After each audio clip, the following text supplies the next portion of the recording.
So ayan, test natin itong GC Mag. So update lang ako mga idol. Yung ginawa natin dito, palitan ko yung valve spring kasi yung napakatigas. So palitan ko ng malambot na valve spring. Then sinet ko yung output reg niya na nasa 1.9 siya nagsettle. Mga 1.9 or 1.850 siguro yan. O ano. So dun siya nagsettle mga idol. Lininisan ko na din palitan natin yung o-ring ng regulator. Lahat ng o-ring na nakita natin mga idol, puro yung bago. Tapos pinalis ko na din. So, sa may mga GC Mag, sa mga nagko-comment sa atin dun sa GC Mag na review natin, unang test natin. Meron siyang hammer, or ay hindi, meron siyang parang tinutulak yung hammer spring na bakal dito sa rod, dito sa papunta dito sa hammer para po pumitik ito. So, yung sa akin, parang medyo masikip yun or medyo zero-zero siya, parang walang clearance. So, yung tingin ko, hindi po siya nakakapag-play. Kasi pag inalis ko yung mga o-ring, mga lahat ng pyesa ng trigger assembly, tapos alugin ko yun sa loob, hindi yun mga idol gagalaw sa pwesto niya. So, unless itaktak mo talaga siya, saka lang siya, o itulak mo saka siya aalis. Parang ano siya. So, iniisip ko parang may restriction yun. Yung ginawa ko doon, pinalish natin yun, mga idol, ng liha. Pinaikot ko sa drill, tapos ginakap ko ng liha na 1,000 ano, grit. So, tingnan natin kung ano, medyo hindi pa naman siya umaalog, pero medyo smooth na rin siya. So, tingnan natin, tapos tingnan natin kung magkakaroon pa rin tayo ng yung sa trigger na hindi naputok. Tingnan natin yung ganong klaseng issue. Gising ko lang ito. Okay. So, yung set natin is yung sagad pa siya. So, nakikita ba? Ayan, so bangga pa siya doon sa ano, so ibig sabihin nasa pinakamababang settings na kaya niya. So napakalambot ng hammer, try natin. So yung gagamitin natin pang testing dito, itong tapong ko ng mga Astro 18, mga idol, mga namumuti na. So same barrel pa rin, nalis ko lang yung shroud, gawa ng dumidikit siya dito. So ito tipo accuracy, test lang tayo ng velocity doon. So pinakamababang setup niya or spring, try natin. Okay, first shot. Ay. So 410 PSI FPS. Sige, okay lang yan. 424. So pinakamababa naman yun. So try natin iurong or i-adjust natin to. Siguro mga dalawang ikot kaya natin. Kasi na ba yung mga pang iba kasi yung allen range dito ng mga pang ano, pang ikot nito.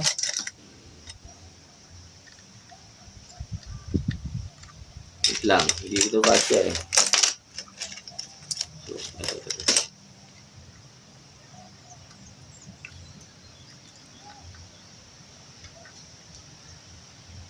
So siguro ilagay ko sa kalahati or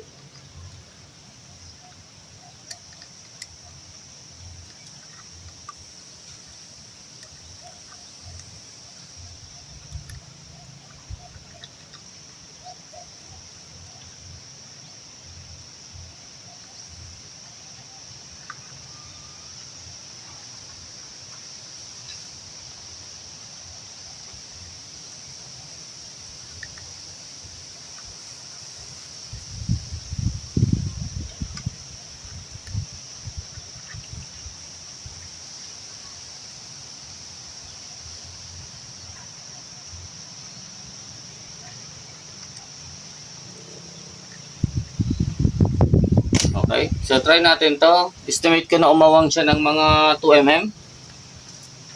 Dun sa wall niya dito, sa receiver. Try natin ito from 410. Okay, buko natin. 633.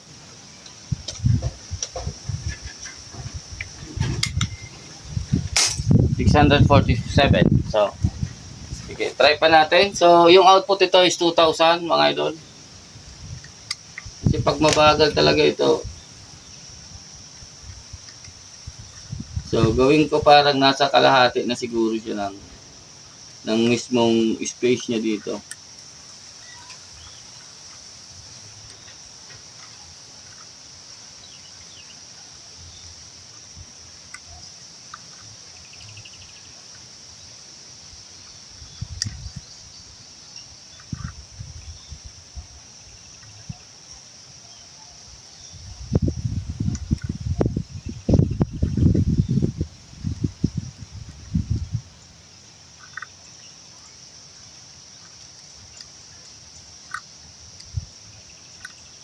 Pag hindi pa ito kaya, palagay ko yung hammer spring na to, yung kailangan natin palitan dito. So, siguro mga 2 ikot yung nagawa ko. Try natin. So, unti-unti lang natin. Tingnan natin kung nakikita pa rin natin kung natin. So, 2,000 yung output. 861. Ayan. So, may nakikita na tayo.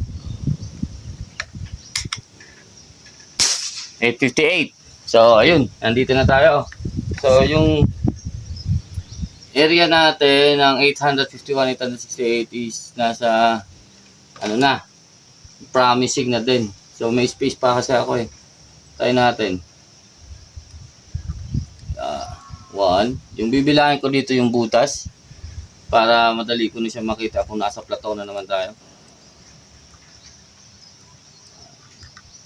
2, 3,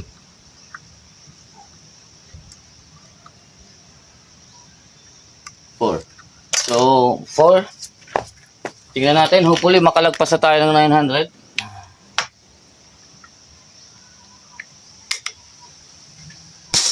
Okay, 860.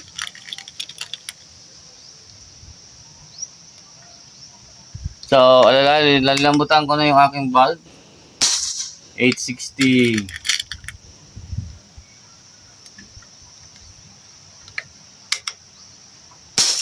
869. Okay. Anong nangyayari ah?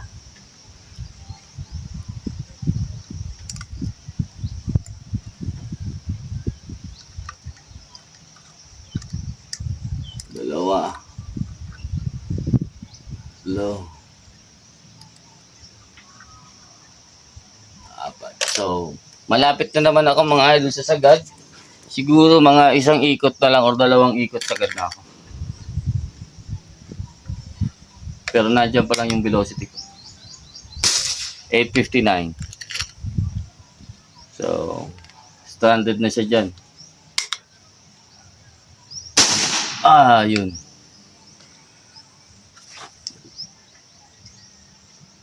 Okay naman. Ba't ibang pumutok?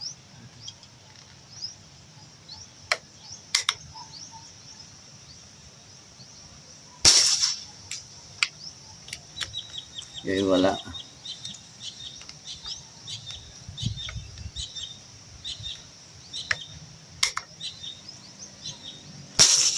$878. So, ginawa na natin 2,000 pisa yung output. Linabutan ko na lang yung valve spring.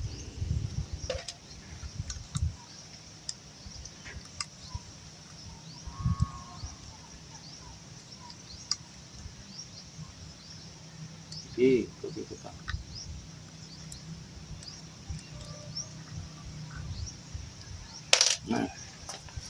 So, 2 pa.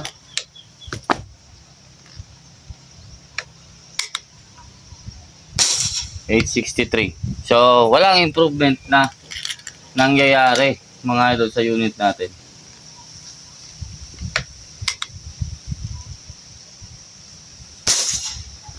Hindi ko alam kung bakit.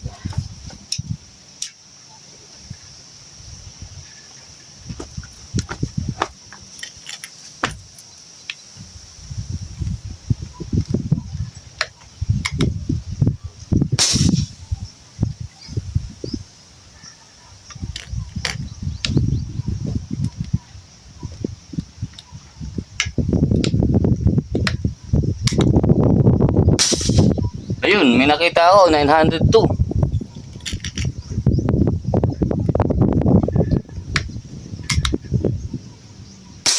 $913. Ayun, okay. Bakit kaya?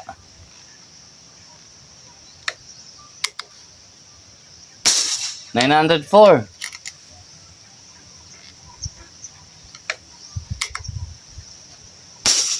$892. Pero malapit na ako mga idol sa sagad. Isa pa. Yan o.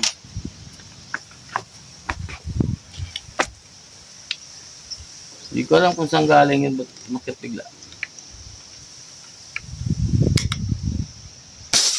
887.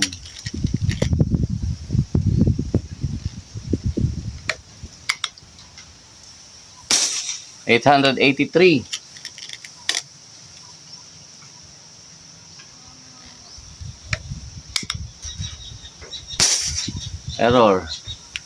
So, 883. Palagay ko, isa pa. Sige pa. Sagad natin to.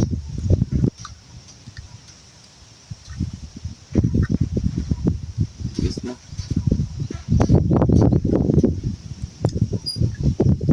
Tigas na. Parang tapos na yung adjustment ko sa amin. 908.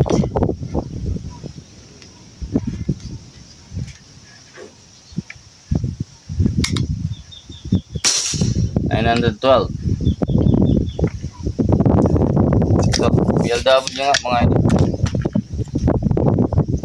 Tingnan consistent yung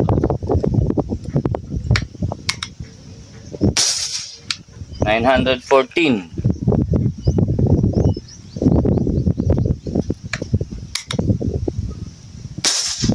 Error.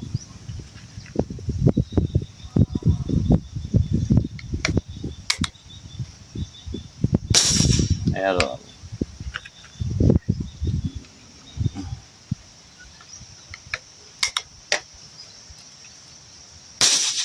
Error. So, nag-error yung chrono natin.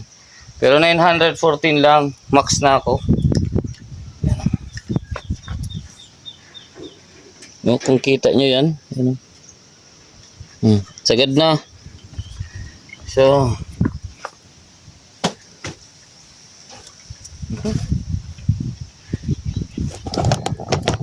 ayun mga sir. Sagad na siya.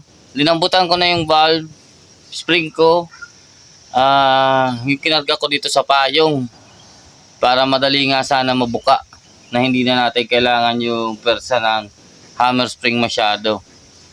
So, dahil siguro ito sa hindi ko alam mga idol kung ano kasi 17 inches naman itong barrel ko. So, sabihin natin yung velocity na yon, dagdagan na lang natin ng kahit 50. So, 960. Sagad niya na yun. 2,000 PSI output tayo. Ayun tingnan ko kung nakikita dyan mga sir. Sana. Kita ba? Sana malinaw yan. Di ko kasi makita dito sa screen. So, yun So, ano lang siya. Gabok lang siya bago makaapak dun sa 2,000.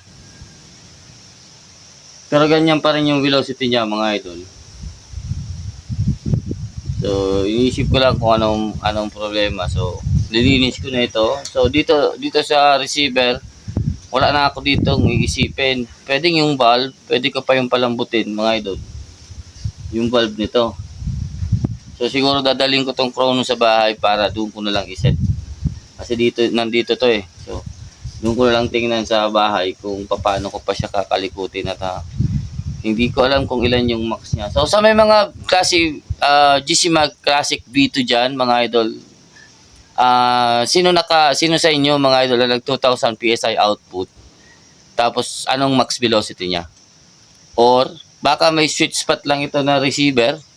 Baka sa mga 1.6 lang siya pwedeng lumakas. So, anyways, magbibideo ako. Ayun, paubusin natin tong laman ng tangke. Ayan, ubusin natin tong laman ng tangke kasi wala naman akong gagawin dito mga idol. Tingnan natin kung may sweet spot siya dito. So sasabihin ko na lang o yan na lang ang ilalagay natin dito sa video. Kung makatsempo ako ng sweet spot doon sa chrono na lumakas siya. So habang sagad yung ating hammer. So kasi kahit i-tune ko ito mga idol na velocity nito na may tank akong mother tank dito sa nakakabit. Ganun din, mahihirapan din ako kakalabas-labas ng output. So kailangan kasi ng baka nasa 1.6 nga lang talaga siya, 1.6 o pero hindi, papabayan ng pababa eh. So parang bitin na bitin siya. Dagdag si sakit sa ulo to mga idol. So anyways, pag meron ako mga idol nakita na sweet spot niya sa output niya, so hahayaan ko lang na mag-balance yung tank niya o mag-level na yung tank niya. Puputok ko lang ng ipuputok. So pag may nakita tayo dito na umakyat yung velocity niya, tapos nakita natin dito sa tank pressure natin kung hanggang sana lang. So yun siguro yung ilalagay kong reg output niya para dito. So, yun ang titingnan ko na lang kasi wala akong gagawin dito ngayon mga idol. Wala, hindi natin pwede natin ipang hunting to. Pwede natin tiyagaan to pang hunting. Pero, kung wala man mga idol, baka kasi yung problema nito is yung spring niya. Problema, yung spring natin lahat 10 mm. Wala tayong 8. So, 8 kasi yan eh. Wala akong 8 mm na hammer spring. Ayun. So, kung pwede sana, pakita natin. Sige, hanap ako, kalikot ako dito, baka may makita ako. Tapos, o kaya, tingnan natin kung ano yung sinasabi ko dito na hindi po gumagalaw ng maayos mamaya. So, sige, stay tuned lang mga idol. Baka may maidagdag pa ako dito sa video mga idol. Maraming salamat.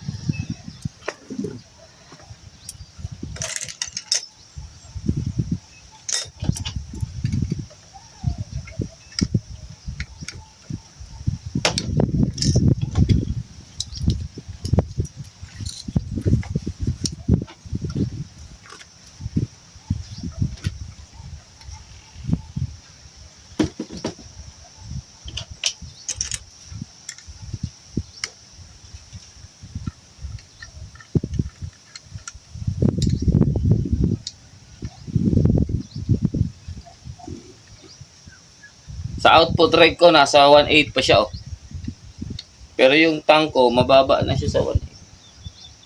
Hindi na siya parehas.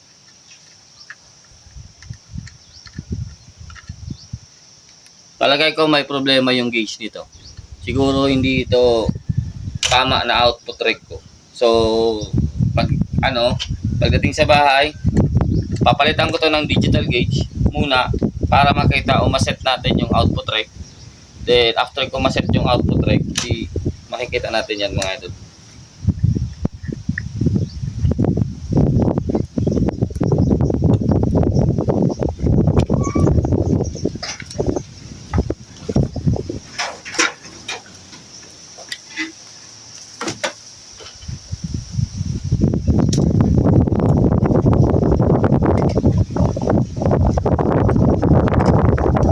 Pero okay na yung trigger ko. Wala nang problema sa trigger pull. So, lagi na siyang na-engage. Wala na akong palya. Power na lang.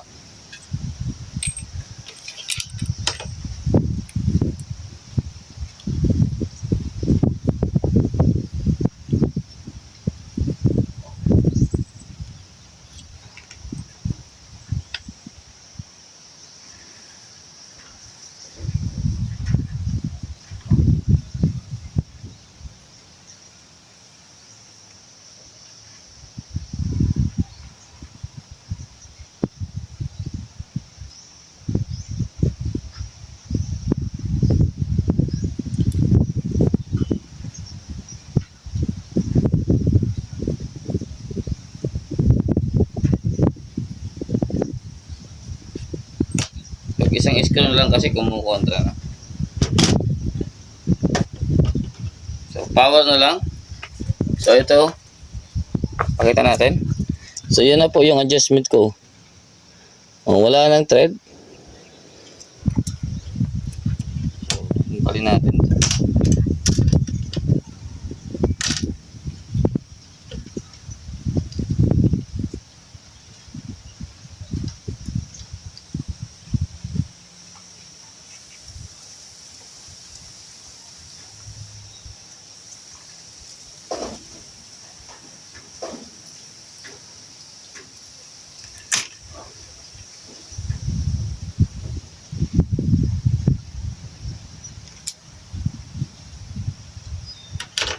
Ayan o. Meron yan sa loob na steel. Ayan o. Di mo malaglag yan.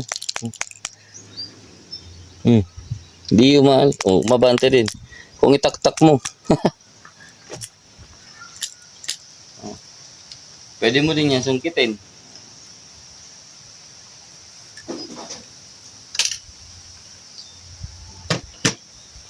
So ito yung sinasabi kong pyesa na fit siya dun sa loob. So hindi ko alam kung dapat ito maluwag. Tapos ito yung spring niya. Yan. So ito na yung spring niya. Matigas ito. Matigas siya. Pero palagay ko bugbog na ito o ano. Hindi na siya ano eh. Wala nang persa. Problema, maliit. Wala tayong ibang spring na kasing parehas niya kalaki. So, okay na yung trigger natin.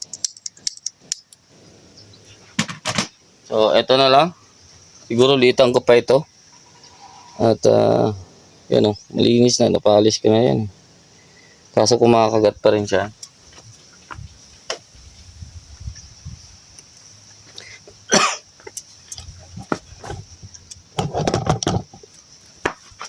So, ayun mga idol. So, sa mga nakita nyo na to. So, ito lang ata yung salarin. Kasi napakalambot na ng hammer niyan mga idol, ay ng valve spring yan.